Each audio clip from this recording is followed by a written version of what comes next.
విశేషతత్వాత్. అన్య విశేషములు అంటే మనకు జ్ఞానం అనేది ఏదైనా కావాలన్నప్పుడు మనకు ప్రమాణం కావాలి. దేన్ని ప్రమాణంగా చేసుకొని మనం ఆచరిస్తూ ఉంటాం, చెప్తూ ఉంటాం, మాట్లాడుతూ ఉంటాం. మనకు ప్రమాణమైంది 3 విధాలుగా చెప్తున్నారు పతంజలి మహర్షి గారు. ముందే చెప్పుకున్నాం.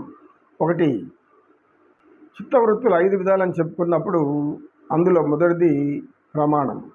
ప్రత్యక్ష అనుమాన ఆగమ ప్రమాణి.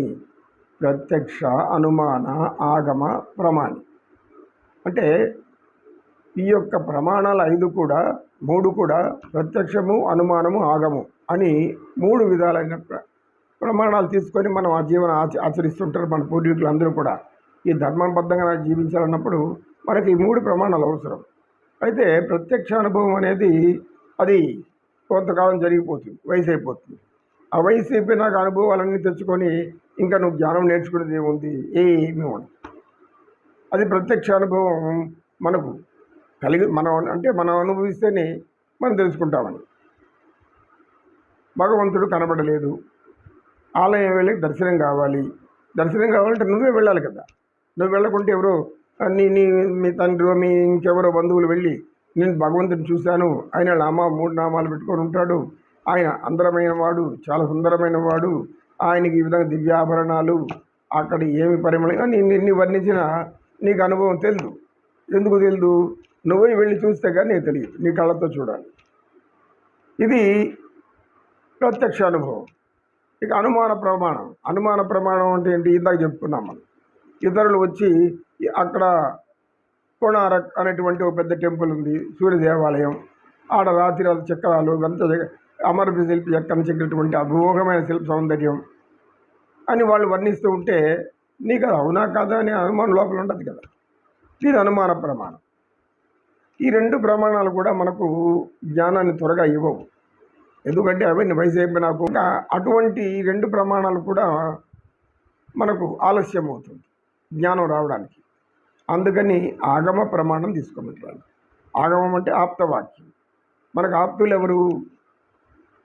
భగవంతుని స్వయంగా దర్శించి స్పర్శించి విని ఆనందించి పరవశించి మురిపించి మైమరిపించినటువంటి యోగులు, యోగీశ్వరులు, ఋషులు, మునులు, సప్త ఋషులు ఇలాంటి వారు ఎందరో ఉన్నారు.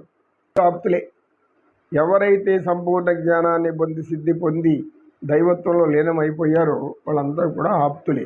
పోతులేని వీరబ్రహ్మేంద్ర స్వామి పెద్ద సంఘ సంస్కర్త. ఆయన సజీవ సమాధి అయ్యారు.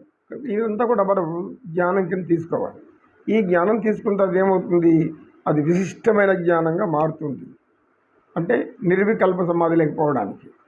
అలా పోవడానికి మనకు భగవంతునితో ప్రత్యక్ష అనుభవం, ప్రత్యక్షంగా అతనితో మనం మాట్లాడినట్లు అవుతైపోతుంది.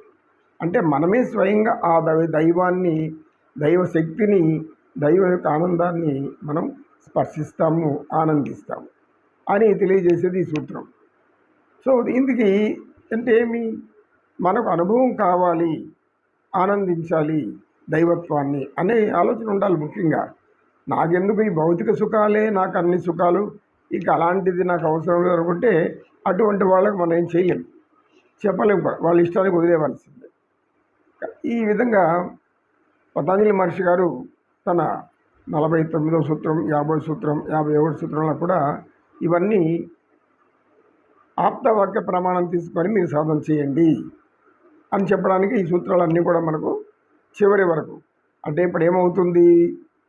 నీకు అసత్యమైనటువంటి జ్ఞానస్థితి వస్తుంది. అప్పుడు దైవం అంటే ఏంటో అర్థమవుతుంది. దైవంలో ఎలా లీనమవ్వాలి, దైవంతో ఎలా మనం అనుభూతి చెందాలి, దైవంతో మనం ఏ విధంగా ఆనందించాలి, ఆయనతో మాట్లాడచ్చు. రాజయోగం చెప్తుంది, మీరు ధ్యానంలోకి వెళ్ళిపోయి నిర్వికల్ప సమాధిలోకి వెళ్ళిపోయిన స్థితిలో దైవం మీతో మాటలనే ఉండవు. ఆయన ఆనందించడమే, ఆయన యొక్క ఆనందాన్ని ఆనందించడం తప్ప ఇంకేముండవు. అక్కడ మనం ప్రశ్నలు అడిగేదే ఉంది. అయితే మాట్లాడతాం, స్వామి నేను నీ నుండి విడిపోయాను ఒకప్పుడు, మళ్ళీ ఇప్పుడు నీ దగ్గరికి వచ్చాను, నాకు కొద్దిగా ఇంకా మీ కరుణ కావాలి అంటే ఇంకా దానికి ఏం చేయాలి, ఆయన మళ్ళీ సమాధానం చెప్తాడు అక్కడి నుంచి. సృష్టి అంతా ఉంది ఆయన జ్ఞానం, సృష్టి అంతా ఉంది ఆయన ఆయన యొక్క మాటలు, శబ్దాలు, ఓంకారం రూపంలో. మనం ఏం కావాలనుకుంటే అది మనకి వినబడుతూ ఉంటుంది, వెళ్ళిపోతూ ఉంటుంది. దానికి అతీంద్రియ జ్ఞానం ఇదే చెప్తాడు ఆయన పతంజలి మహర్షి. మీరు ఎవరు ఏం చెప్పి నిశ్చల స్థితిలో ఉండండి, హాయిగా ఉండండి, జ్ఞానం పొందండి అంటారు పతంజలి మహర్షి గారు. ఇలాంటి స్థితి మనం అందరం తెచ్చుకోవాలని అందరినీ కోరుకుంటూ, సర్వే జనా సుఖినో భవంతు. ఓం నమో నారాయణాయ. కృష్ణం వందే జగద్గురు.